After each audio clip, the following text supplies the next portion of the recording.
I want to address at least a few of these sources they give. Because again, the way I look at it, I could easily go through all of them, but for now, I'm going to go through a few of them. Just initially, I would say like Targum Yonatan and Talmud Sanhedrin, because the way I look at it is if the foundation of what they're saying falls apart, then everything else falls apart.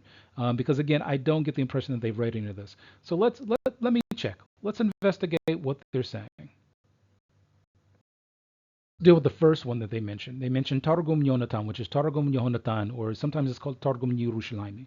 So in this Targum, it's an Aramaic translation of the Hebrew of Isaiah. And Targum Yonatan, the important thing that people sometimes don't know is he's not providing a word-for-word translation. He's dealing with, more of a, I would say like, what's in Hebrew you call it more of a darash and sometimes like sod about the text. So one of the things he mentions in his commentary concerning Isaiah 52 is that he mentions, for example, Had Yislach Avdi Mashiho, Yorum Yisge, Yotoch Lachado. So I think this is the section that people want to try to, or at least missionaries try to use and say, see, Isaiah 53 is talking about Mashiach because it's mentioned here. But the thing is, if you go to the next line that's dealing with the two verses that I mentioned, or of the nation speaking, it says, Kamo disvarule Beth Yisroel, Yamin Sarein, Dahawa, Hashich Bene, Amamayo, Hazwehon, Waziwahon, Mibene Anosho. So this tells us up front that everything that's going to be talked about in Isaiah 53 is about Beth Yisrael, the Jewish people, because this is what it mentions here in connection to the type of like image that the people get of the people of Israel, because of the suffering that the Jewish people go through, during the exile.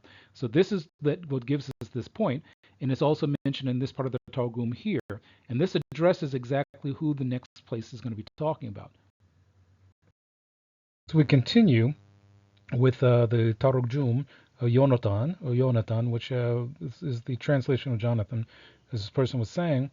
One of the things it mentions here is the building of the Beit HaMikdash, meaning the temple in Jerusalem being rebuilt. And this is something that it's not talking about it in some kind of spiritual way.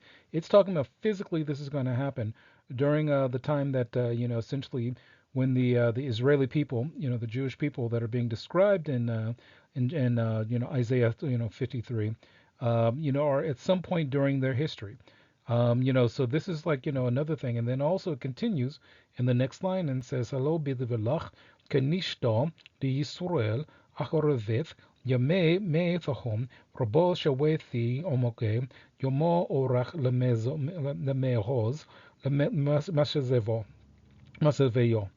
And essentially, again, it mentions that this is talking about, the people of Israel. So again, this is the same thing that this is being talked about, as everything that I had mentioned earlier, and everything that had been mentioned by Rashi, and so on and so on. So if we continue a little bit further, going into the translation of as this person says, the Targum Jonathan, or Targum Yonatan. One of the things it continues to mention is that the fact that it's talking about Beth Yisrael, which it says here. So it's talking about how the trials and struggles that Beth Yisrael goes through during the time of the exile, because that's one of the things it's mentioning here. But then it starts to shift because of the fact that it mentions like Zion, and it starts talking about the idea that the Creator of all things will bring the people of Israel back to the land of Israel, and it mentions in the part that we had mentioned earlier about the idea that if this person that's mentioned in Isaiah 53, it talks about the fact that this person has done transgressions of the Torah, and it talks about what will happen when they return to the Torah. So one of the things it mentions in that part of it, where it talks about that person having descendants, physically having physical descendants, it says in min kadam Adonai hawoth ra'wo lemitzraf uladako yoth sha'oro da'ameh badil lenako mehovin nafshehon yachazon b'malchut Mashiachon yizjun benin uvnon yorachon Yomei wa'avadeh orotho dadonayim bi'ro'utheh yislahun.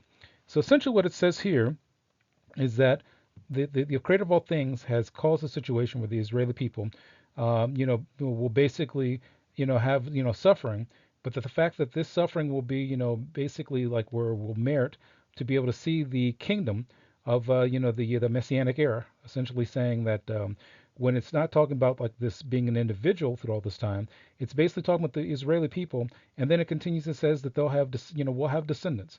So essentially that it says like when the struggles that the Jewish people will go through, well, it's basically saying like we'll cleanse the souls of the people so that we'll be worthy of seeing the rebuilt Israel, the rebuilt of Sion, like it mentions here, and also being able to see the era when there will be a Torah-based Davidic king, and the return of there being a Sanhedrin, like I mentioned earlier, the Bet HaMikdash, the return of the temple in Israel, and that the Jewish people will have descendants upon descendants who will be essentially be receiving the good of the world because of the situation that the Israeli people we've overcome. So this is essentially what this Targum is talking about, and this is a very early Targum, earlier translation in the Aramaic. So it doesn't support the idea that I think this person really was claiming that it is, and this tells me that the person didn't read this actual text. The thing the person mentioned is they said that they claim that supposedly Sanhedrin 98b. And what they claimed was that Sanhedrin 98b basically says that Isaiah 53 is talking about the Messiah, as they claimed it. But the reality is again, this person didn't read the text. This person, as far as I can tell, didn't read Sanhedrin 98b, because if you read the entire text, what you essentially have is a situation where there's if you will, there's a back and forth, and it's not between, exactly rabbis that are sitting in front of each other, but it basically mentions a discussion where the various rabbinical authorities are discussing, well, what's the name of the future Davidic king? So essentially, one of the things that is mentioned is it says, Ma Shamo David Ribi Shiloh, Shiloh, Omri Shiloh. Shemo Sheneamar, and this from Bereshit, from Genesis 30, 30, sorry, about 49, 10, Adki Yavo Shiloh. So basically says that Ribi Shiloh, he basically says that the name of the Mashiach will be Shiloh. And he quotes, Genesis 49:10. And then, he quotes, that particular line. And then the next rabbi who's mentioned is Rabbi Yonai, and he says that the name of the Mashiach will be Yinon. And, it says Shemol Sheneamar, and he quotes Tehillim, Psalms, which is, this one would be, 72.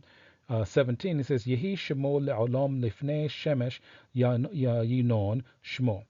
And then the next rabbi comes along, is like Rabbi Hanino, and he says, Amar Hanino Shemo. So he's saying the name of the Mashiach is Hanina.